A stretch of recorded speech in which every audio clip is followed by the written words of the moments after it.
ஃப்ளூயன்சியை develop பண்ணி பார்க்கறதுக்கு, நீங்க கொஞ்சம் டிரான்ஸ்லேஷன்ஸ் எல்லாம் ட்ரை பண்ணுங்க அப்படின்னு நான் சொல்லியிருக்கேன். ஃபர்ஸ்ட் சின்ன சென்டென்ஸா எடுத்துக்கோங்க. 2 சென்டென்ஸ், 3 சென்டென்ஸா எடுத்துட்டு, அதுக்கப்புறமா அந்த சென்டென்சஸ்லாம் சேர்த்து சொல்லி பாருங்க. என்ன மாரி சென்டென்ஸ் உங்களுக்கு அதிகமா தேவைப்படுதோ, அதே மாரி சென்டென்ஸ்க்கு கொஞ்சம் வந்துட்டு கான்சன்ட்ரேஷன் பண்ணுங்க. உங்களுடைய ப்ரொஃபஷனலுக்கு பேஸ் பண்ணி அப்படின்னு நம்ம பார்த்துருக்கோம் இல்லையா?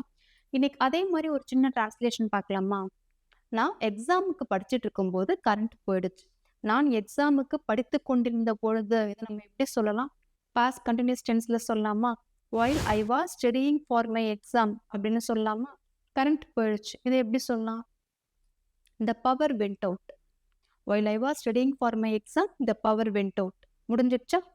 எங்க வீட்ல இன்வெர்டர் கிடையாது. I didn't have an inverter at home. I didn't have an inverter at home. எங்க வீட்ல இன்வெர்டர் கிடையாது.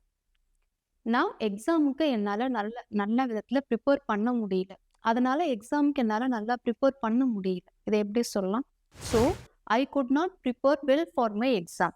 இப்ப சேர்த்து சொல்லி பார்க்கலாமா? While I was studying for my exam, the power went out. I didn't have an inverter at home.